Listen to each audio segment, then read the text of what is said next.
신약 성경 말씀에는 우리가 모두 우선적으로 기억하고 외웠으면 좋겠다. 이렇게 제가 생각하는 구절 세 곳이 있습니다. 이 세 구절은 모두 3장 16절입니다.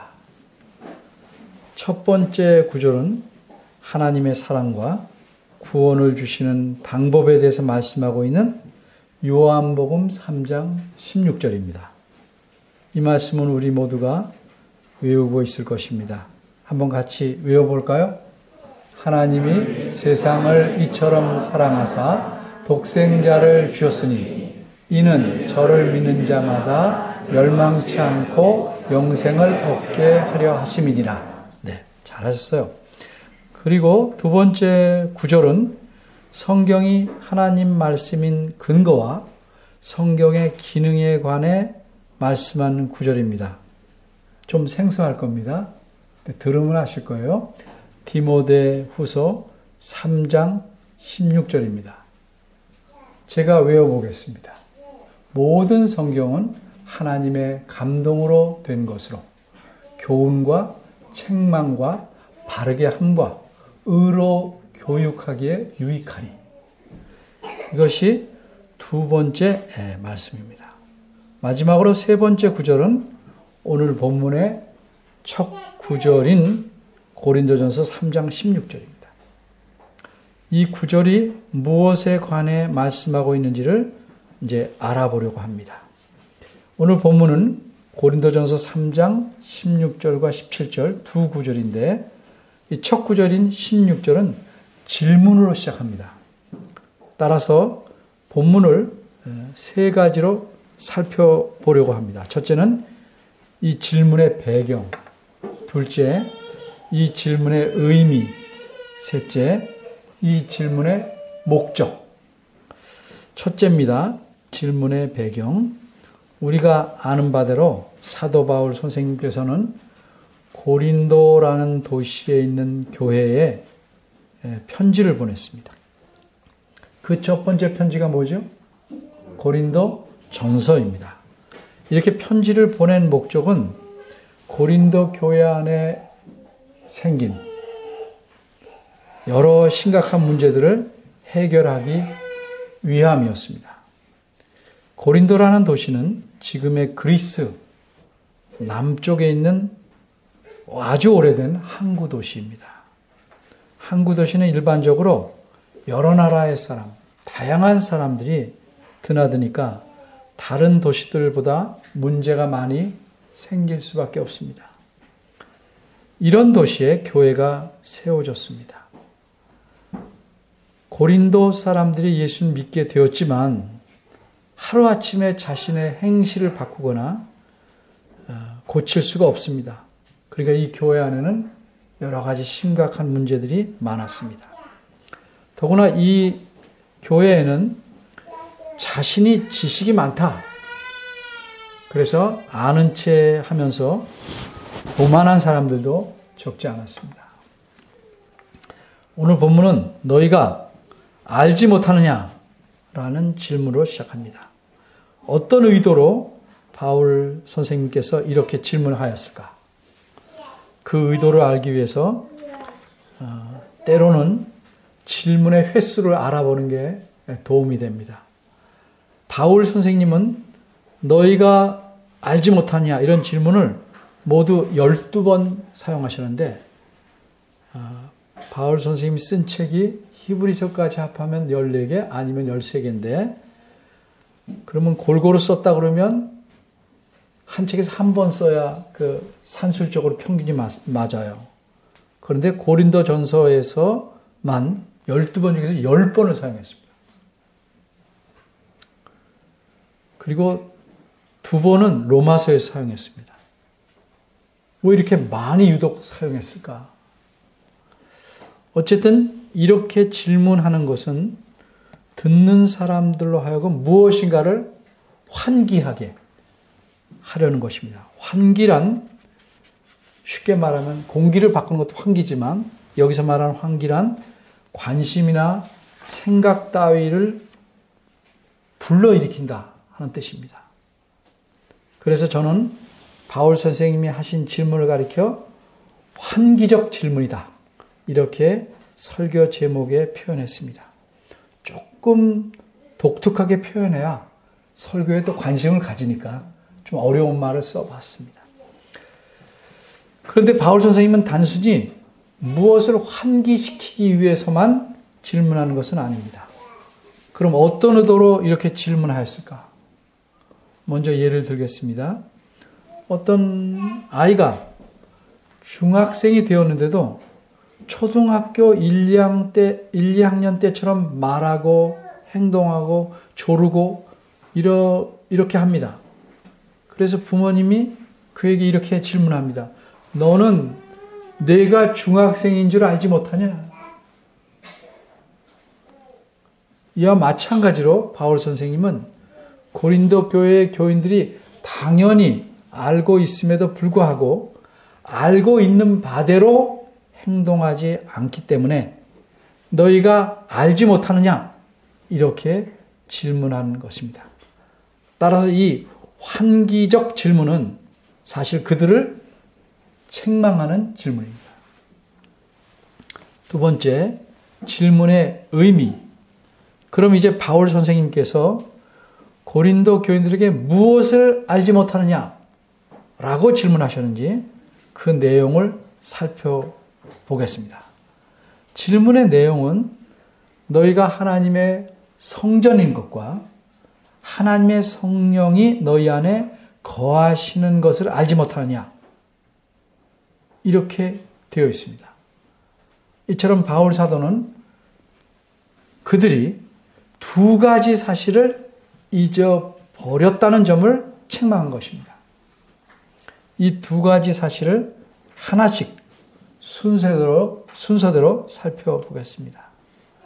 첫 번째 사실, 그들이 머리는 알지만 실제로는 잊어버린 사실은 너희가 하나님의 성전이다 라는 사실입니다. 자신들이 하나님의 성전이다 하는 사실입니다. 이 말씀의 의미를 올바로 알기 위해서 잠시 사람들이 오늘 말에서, 글에서 낱말이나 표현을 어떻게 듣는지에 대해 말씀하겠습니다. 예를 듭니다. 여러분이 국수라는 낱말을 들으면 그것을 무엇이라고 알아듣겠습니까? 국수. 딱 들으면 그냥 쉽게. 못 알아들으시는 거예요? 대답할 가치가 없을 만큼 뻔하게 떠오를 겁니다. 물론 바둑이나 장기의 실력이 그 나라에서 으뜸인 사람을 국수라고도 합니다. 그런데 우리가 국수라는 거 들으면 그냥 낱말만 들으면 우선적으로 뭘 떠올립니까? 라면이나 우동처럼 먹는 음식, 면 음식을 떠올리고 그렇게 이해합니다. 그런데 국수라는 낱말이 들어간 문장을 들으면 그 낱말의 뜻이 더욱 분명해집니다. 예를 들어서 오늘 점심은 국수로 하자. 이렇게 문장을 들으면 여기서 국수는 분명히 뭐예요? 먹는 음식이죠. 다르게 생각할 여지가 없습니다. 이처럼 어떤 낱말이나 표현을 들을 때 그것을 듣는 사람이 우선적으로 어떻게 이해했을까를 생각해 보는 것이 성경 말씀의 의미를 아는데 매우 중요합니다. 그리고 그게 우선적으로 이해해야 될 사항입니다. 그럼 너희가 하나님의 성전이다 라는 이 문장에서 하나님의 성전이다 라는 표현을 들을 때 그들은 무엇을 먼저 생각했을까? 그렇습니다. 그들은 당연히 우선적으로 구약시대에 있었던 성전을 떠올렸을 것입니다. 그런데 구약시대에 있었던 성전은 무엇입니까? 그것은 건축물입니다. 솔로몬이 세운 건축물이었습니다. 그리고 이 솔로몬 성전이 파괴된 후에는 포로에서 이스라엘 백성이 돌아와 다시 건축한 건축물. 규모는 솔로몬 성전보다 훨씬 작은 건물인 성전. 그것도 하나님의 성전이라고 말했습니다.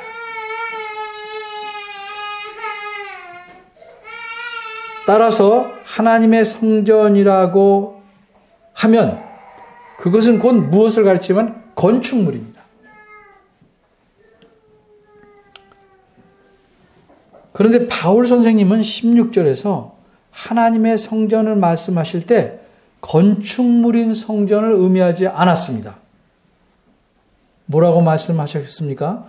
너희가 하나님의 성전이다. 이렇게 말씀하셨기 때문입니다. 그럼 여기서 너희는 누굽니까?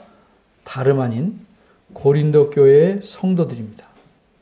따라서 이전에는, 즉 구약시대에는 건축물이었던 하나님의 성전이 이제는 신약시대에는 너희, 즉 성도들이 되었습니다.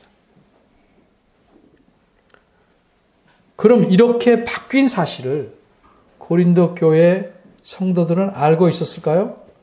그렇습니다. 사도 바울께서 너희가 알지 못하느냐?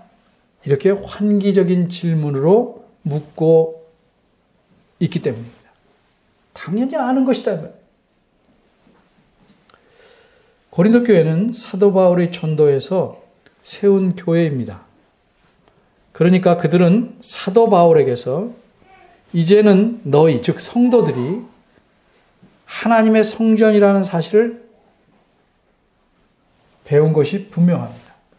이게 예수님을 이해하는 데 가장 중요한 사실이기 때문에 이것부터 가르치는 겁니다.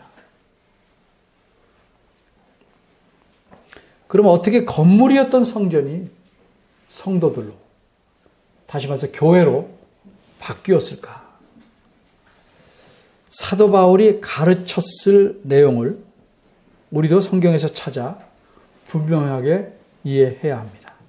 가급적 제가 간단하게 설명하려고 합니다. 성전을 하나님의 성전이라고 표현한 까닭은 다른 이방신들도 그것을 거룩하다, 성전이다 말할 수 있기 때문입니다. 하나님의 성전이라고 표현한 까닭은 하나님께서 그 성전에 계셨기 때문입니다.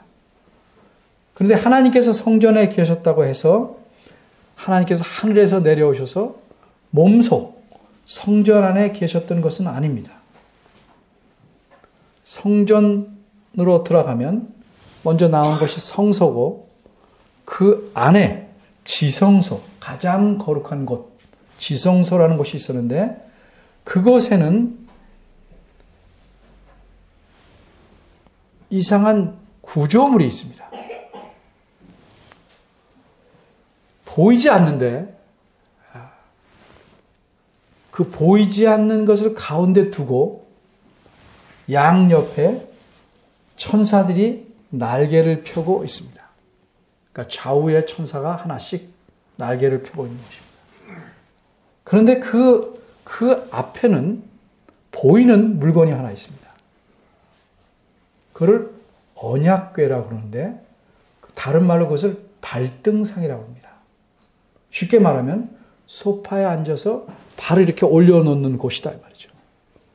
그러니까 이건 무엇을 생각하냐면 왜 이렇게 표현이 되냐면 하나님께서 왕으로서 앉아 계시다 하는 사실을 나타내기 위해서 발을 얹어놓은 발등상과 왕 옆에 날개편 천사 둘을 세워놓은 곳입니다.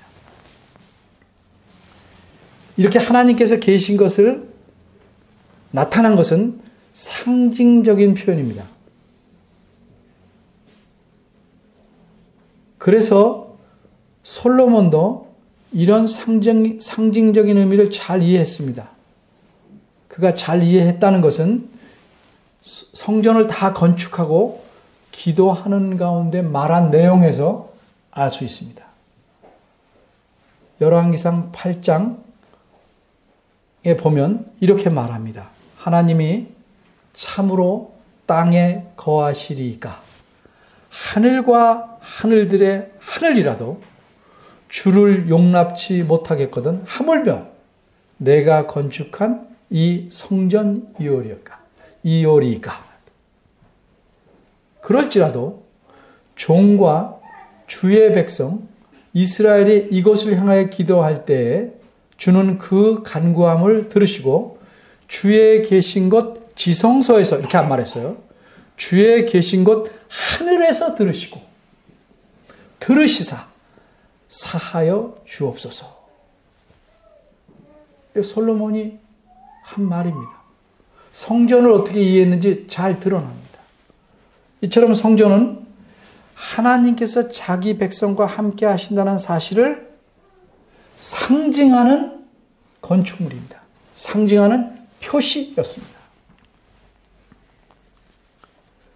그런데 이렇게 하나님께서 함께 하신다는 사실을 나타내는 상징이 그냥 단순한 상징이 아니고 아주 특별하고 독특한 상징입니다.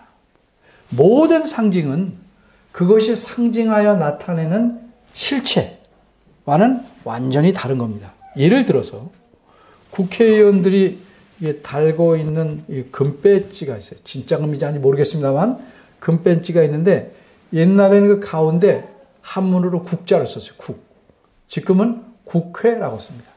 국회. 우리말로, 한글로. 그래서 이걸 달고 있으면 그가 국회의원이라 하는 신분을 알려줍니다. 그게 전부입니다.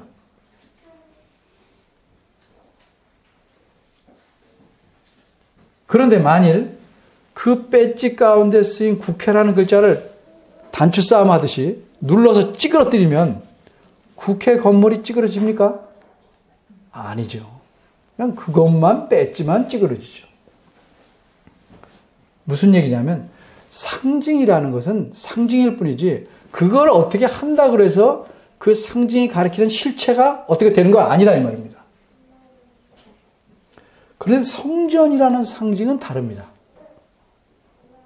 하나님께서 성전에 실제로 계시지 않고 그저 상징적으로 계십니다. 그렇다고 해서 사람이 성전에 함부로 들어가면 그는 온전할 수가 없습니다. 큰일 납니다. 따라서 이렇게 상징이지만 실체와 같은 효력을 가진 상징, 이 독특한 상징. 상징일 뿐인데 그것을 건드리면 실체를 건드린 것 같은 효력을 나타내는 상징. 이것을 어려운 표현으로 처음 교회에서 제가 여러분에게 쓰는 표현이에요. 학교에서는 많이 썼지만 성례전적 상징이라고 합니다. 성례전적 상징. 왜 이렇게 어렵게 말하냐면 그 말을 번역할 때 우리나라의 신학자가 이렇게 어렵게 시작했어요. 그대로 따라 쓸 수밖에 없어요. 성례전적 상징이란 뭐냐면 성례는 두 가지죠. 하나는 세례고 하나는 성찬인데 성례전 하는 건 세례 예식이나 성찬 예식을 성례전, 의전할 때 전입니다. 성례 예식이나 성찬 예식입니다. 그러니까 성례전적 상징이라는 세례 예식이나 성례 예식과 같은 상징이라는 의미입니다. 이렇게 예를 들어보겠습니다. 성례전적 상징이 뭔지 예를 들어보겠습니다. 우리가 성찬 예식에서 뭐를 먹고 마십니까? 떡과 포도주를 먹고 마십니다. 이때 떡과 포도주는 진짜 음식입니까? 아닙니까? 가짜요? 진짜요? 진짜죠. 진짜죠. 네. 뭐 천주교에서는 다르게 생각하는데 네. 우린 진짜입니다. 먹어봤잖아요. 그죠? 진짜입니다. 근데 이걸 먹으면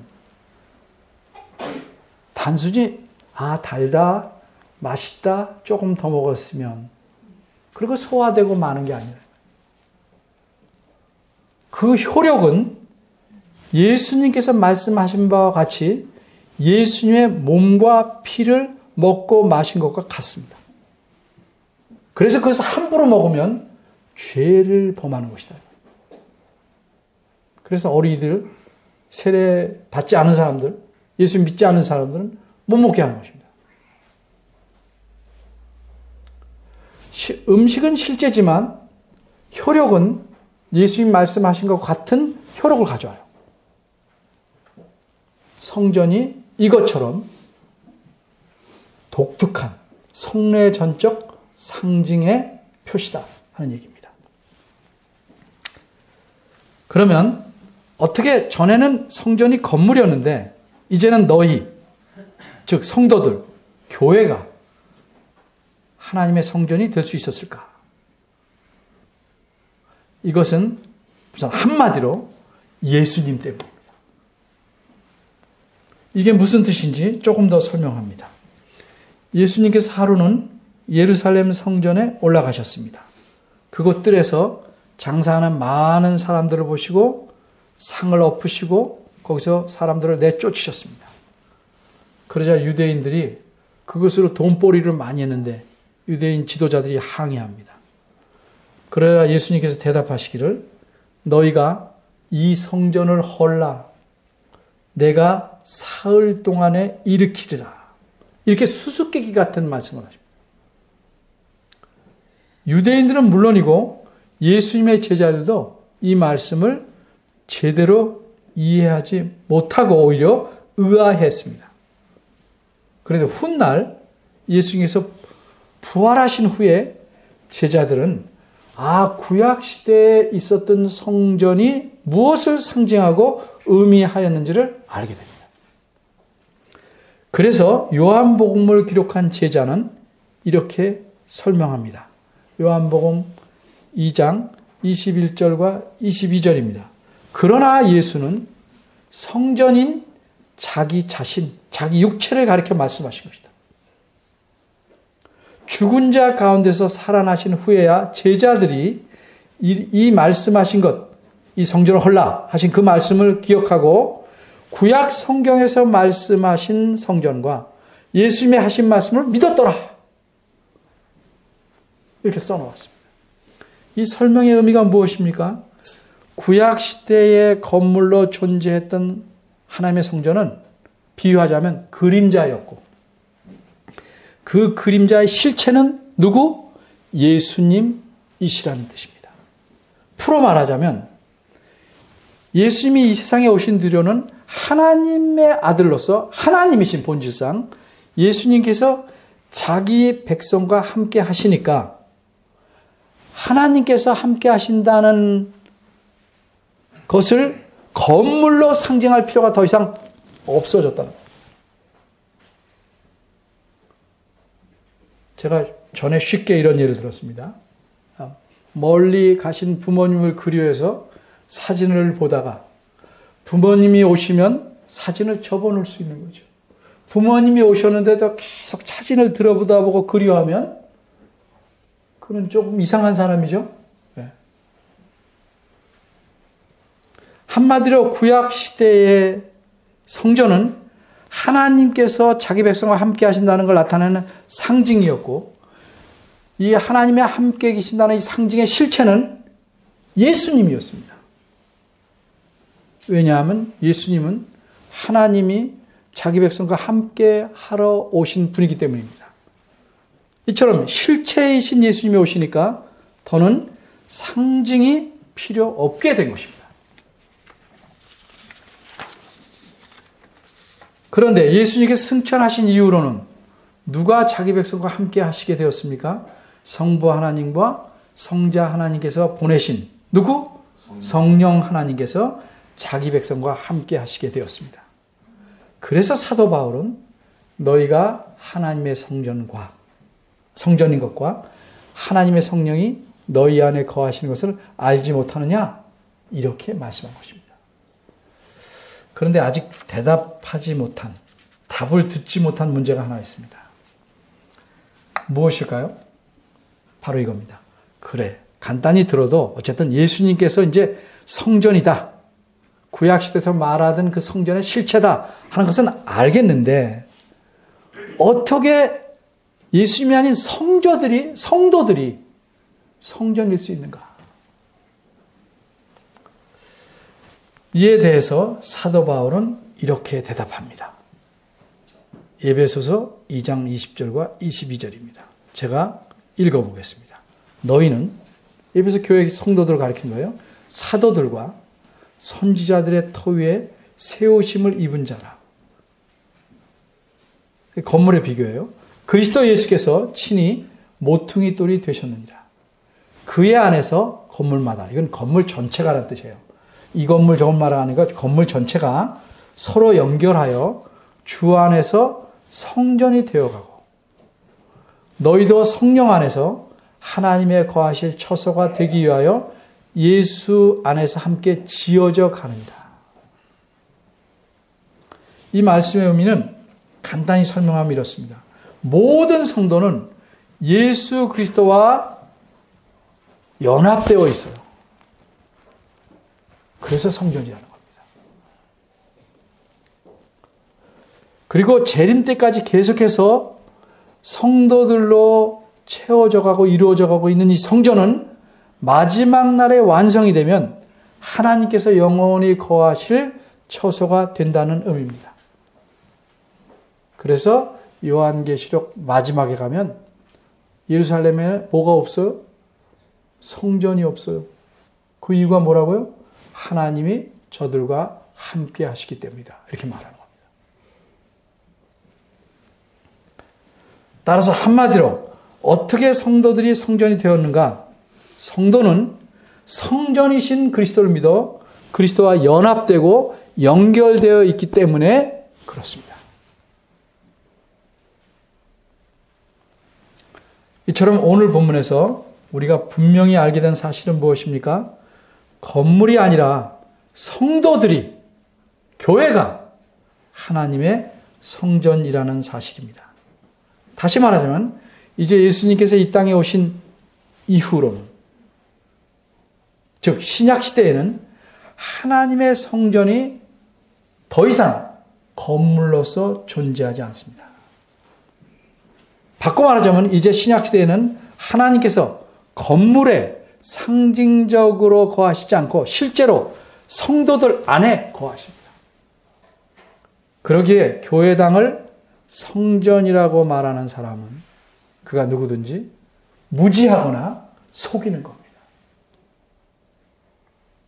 교회당이 성전이 아닌데 그렇게 지나치게 화려하게 지을 필요 있습니까?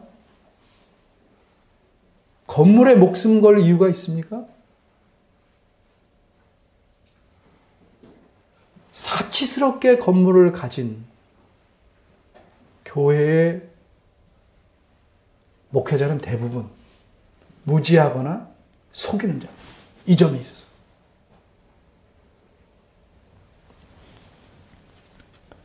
그러면 성도인 우리는 하나님의 성전으로서 어떻게 살아야 합니까? 성경이 요구하기를 거룩해야 합니다. 거룩하다는 것 많이 들었는데 그것이 무엇인지 좀 제 생각에는 쉬운, 여러분이 쉽게 이해할 수 있다고 생각하는 예를 하나 들어보겠습니다. 만일 내가 참으로 존경하는 분과 함께 있다면 그분 앞에서 어떤 마음으로 어떻게 하겠습니까? 그분이 싫어하시는 마음이나 태도와 언행은 삼가고 이와 반대로 그분을 기쁘시게 할 만한 마음과 태도와 말과 행동을 하려고 힘쓸 것입니다. 좋아하는 것 뭘 드실까요? 어디를 가실까요? 이렇게 그분이 기뻐하시는 것 중심으로 나를 맞춰갈 겁니다. 이렇게 하는 게 거룩해지는 겁니다. 우리는 교회로서 성도들로서 하나님께서 거하시는 성전입니다. 이런 사실을 머리로만 알지 않고 마음으로 믿고 받아들인다면 우리는 어떻게 해야 합니까? 거룩하도록 애써야 합니다.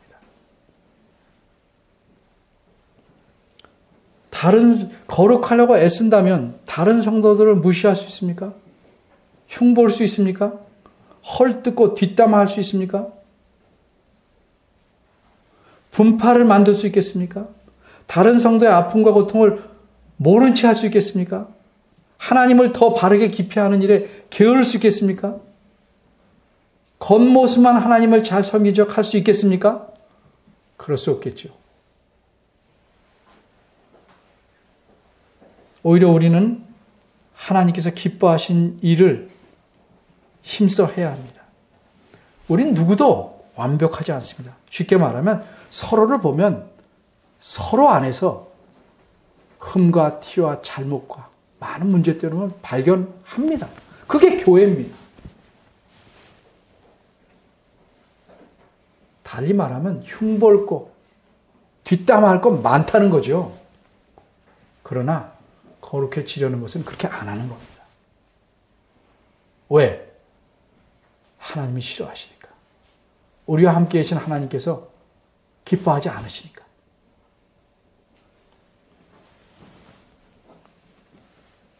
오히려 우리는 다른 성도들을 긍휼히 여기고 돕고 화목하도록 힘쓰고 위에서 기도해야 합니다. 그리고 하나님을 온몸과 마음으로 섬기고 배우고 교회로서 마땅히 해야 할 일들을 찾아서 힘써야 합니다. 이것이 우리가 하나님의 성전으로서 거룩하게 살아가는 길입니다. 기도하겠습니다.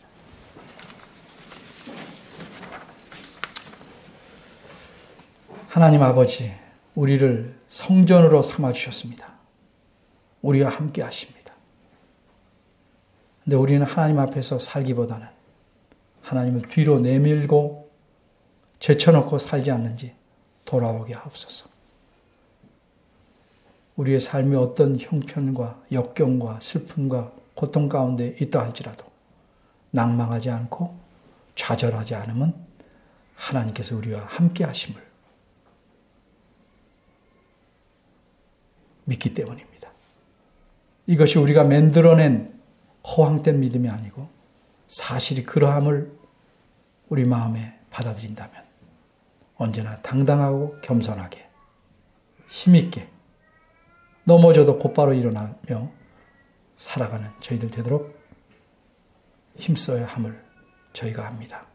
도와주옵소서. 예수님의 이름으로 기도합니다. 아멘.